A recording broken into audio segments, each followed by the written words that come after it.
Hey everyone, I just wanted to go over some prerequisites before we really get into probability. So if you're comfortable with fractions, this is an optional video for you. If you want a refresher, we'll do a few examples here.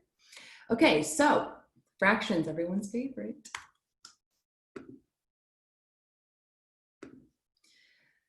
Basically, our form here is going to be a over b, where a is called the numerator and b is called the denominator.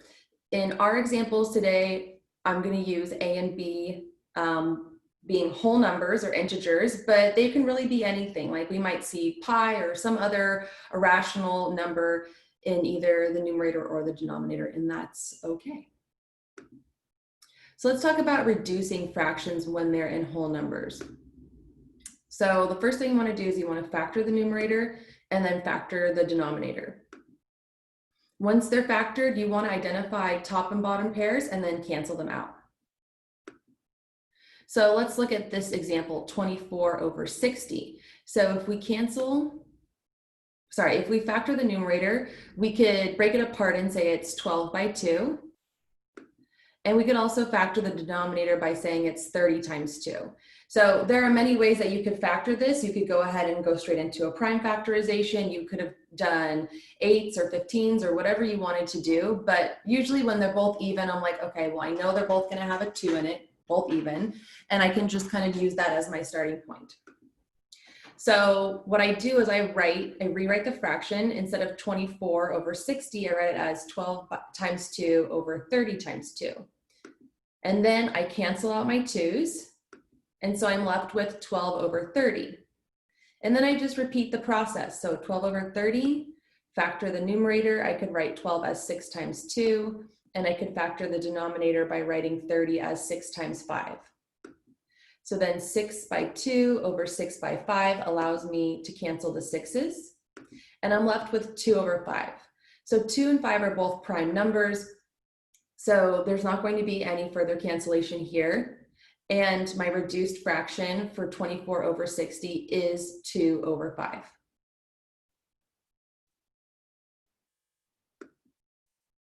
So let's try one more example here, 33 over 75. I'm going to factor the numerator by writing it as 11 times 3.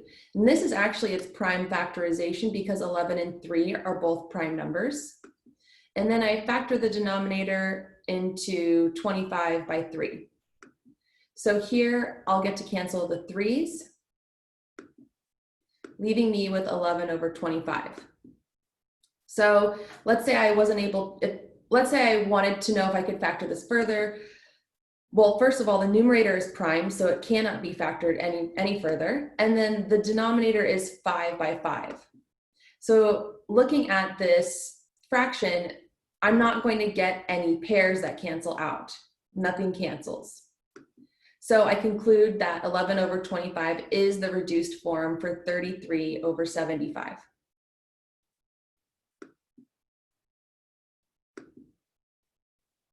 You might also see it written this way, in line. So without writing all the steps out, a common way that students express their work to me is just by writing it in this line. So they would break apart the 24 and the 60 as such, cancel. Then they would go ahead and break apart the 12 and the 30, cancel, and then they would just write equals 2/5. And this is okay. Similarly, you could do the same with 33 and 75, where you might get 11 by 3 and 25 by 3, and then just cancel those out and be done at 11 over 25.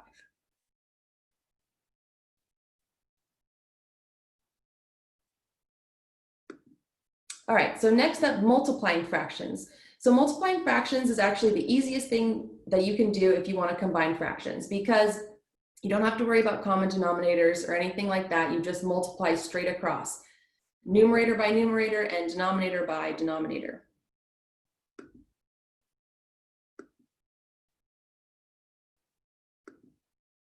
So let's do an example here. We have 6 over 8 by negative 3 over 9. So you want to just multiply straight across. So the 6 gets multiplied by the negative 3 because they're both the numerators, and then the 8 gets multiplied by 9. And that leaves us with negative 18 over 72. Typically, when you multiply fractions, you're going to want to go ahead and reduce at the end. Or at least you're going to want to reduce before presenting your final answer. So first we've combined, right? And now we're going to factor here or do our cancellation or simplification. So I actually pulled out a 9 from each of them. So I get 9 times -2 gives me -18, and then 9 times 8 gives me 72. So I can cancel these 9s and I get -2/8. But I can continue to cancel this by pulling out a 2 from the top and bottom and canceling those, which leaves me with -1/4. And some of you might be thinking, well, couldn't we have simplified first? You know, we've got a 6, which has a 3 in it, and then we've got a -3 that has a 3 in it, and that could have canceled out with the 9. Totally. So let's look at an example where we simplify actually before going into the multiplication properly. So 7/8 and 4/10. What you could do here is you could start by reducing the 4 and the 8. Right? So if you pull a 4, if you factor out a 4 into each of those, you could get it down to 1 and 2. And this is a really common way that students express their work as well. And this is totally fine. So now that we've done that, we could say, okay, well, this is just 7 times 1 over 2 times 10, which gives me 7/20. Again, 7 is a prime number. It doesn't go into 21, so this fraction is reduced. Okay, dividing fractions. So dividing fractions is the second easiest thing to do if you want to combine fractions, because all you have to do is flip the second guy and then multiply as normal. So notice when I change the division symbol into multiplication, I no longer have C over D, but rather D over C. So you've got to flip the second guy and then change your symbol or your operation to multiplication. We also call this multiplying by the reciprocal. All right, so here's an example. 1/2 divided by 2/5. So the way that I set that up is I just flip the second guy, so 2/5 becomes 5/2, and I change my division symbol to multiplication. And now that I'm in a multiplication form, I can just go straight across. So I get 1/5 on top and 2/2 on the bottom, which gives me 5/4. 5 and 4 have no common factors, so this is reduced. Next, let's try 7/9 divided by 15/6. So again, I flip the second guy to make it 6/15. And in this instance, I'm actually going to simplify before performing the multiplication. So 6 and 9, I can factor a 3 out of both of those. So if I divide 6 by 3, I would get 2. And if I divide 9 by 3, I would get 3. So that allows me to rewrite this as 2 and 3. Now I'll perform my multiplication. So my numerator is 7 times 2, and my denominator is 3/15. Notice I don't have any top and bottom pairs. So 7 doesn't go into 3, and it doesn't go into 15. 2 doesn't go into 3, nor does it go into 15. So there's really nothing to cancel here. And I'm left with 14/45.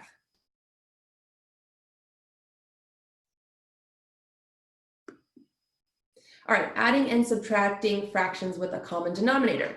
So when we have a common denominator, all we need to do is just combine the numerators with the operation stated, be it plus or addition or subtraction, and then we just keep the denominator the same. So notice for addition, A is over C, and B is also over C. So if I wanted to combine through addition, A over C plus B over C, I would just add the A and B on top in your numerator, and then keep C as the denominator. And it's a similar story for subtraction.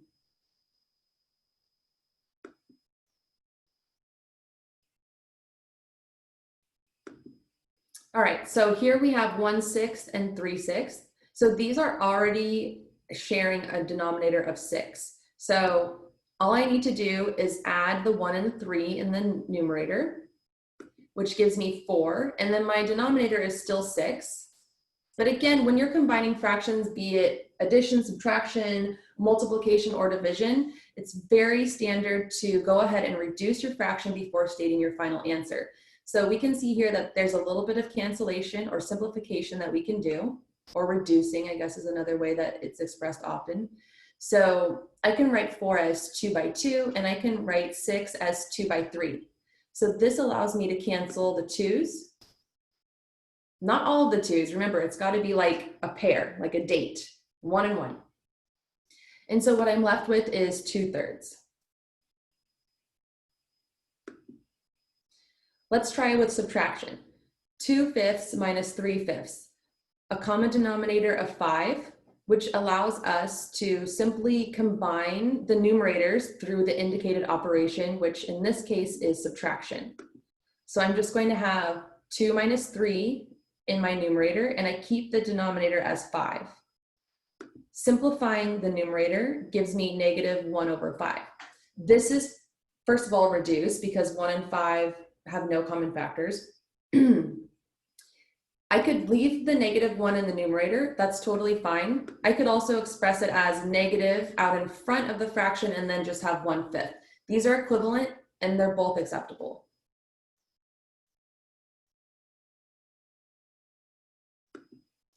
All right, so now we're gonna go into the trickiest way to combine fractions, which is addition and subtraction with uncommon denominators. So in this example, 1/4 and 5/6. I'm just going to do one example for getting the common denominator. Once you have the common denominator, you'll see that it falls right back into the rules for addition and subtraction, where you just combine through the given operation. So the first thing you want to do here is we need to find a way to get these fractions in terms of the same denominator. So 4 and 6, they're obviously not equal, so we need to adjust that. The way that we do that is we use the least common multiple, or the LCM, to find the common denominator. All right, so the LCM goes like this. Start with your 2 denominators, so for us that's 4 and 6, and you want to write out the list of multiples. So for 4, that's going to be 4, 8, 12, 16, 20, 24, and so on. And then for 6, its list of multiples, 6, 12, 18, 24, 30, 36, etc. The next thing you want to do is identify numbers that appear in both lists. So 12 appears in both lists, as does 24. But the L in LCM stands for least. So you want to use the pair that appears first. That is the pair that gives you the smaller number, right? So 12 being less than 24, let's go with 12.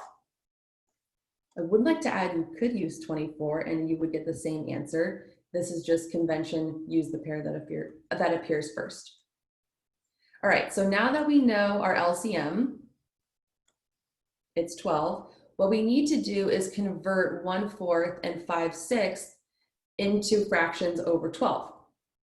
So 1/4 and 5/6, if I want the denominator to be 12, I have to multiply 4 by something to make it 12, and that thing is 3.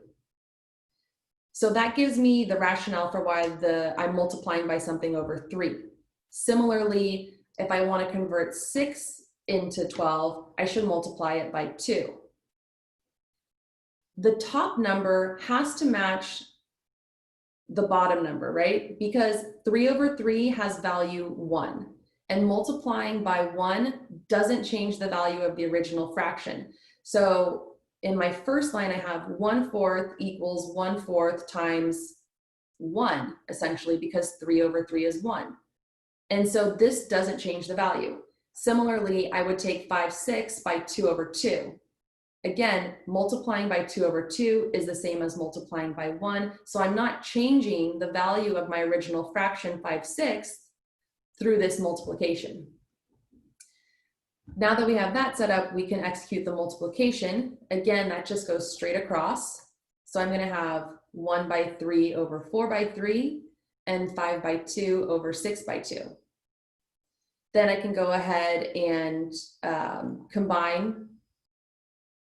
So 1/3 is 3 and 4/3 is 12. 5/2 is 10 and 6/2 is 12. So in this way, we are able to get 1/4 and 5/6 expressed as fractions whose denominators are 12. 1/4 and 3/12 have the exact same numerical value. They're just expressed differently. Similarly, 5/6 is numerically equivalent to 10/12, but again, we really need those common denominators. All right, so we got those. So let's go ahead and substitute them in. 1/4 being 3/12 and 5/6 being 10/12 allows me to state this equality here. And this is useful because noticing that 12 is the denominator for both fractions, I can just combine the numerators, which gives me 13/12.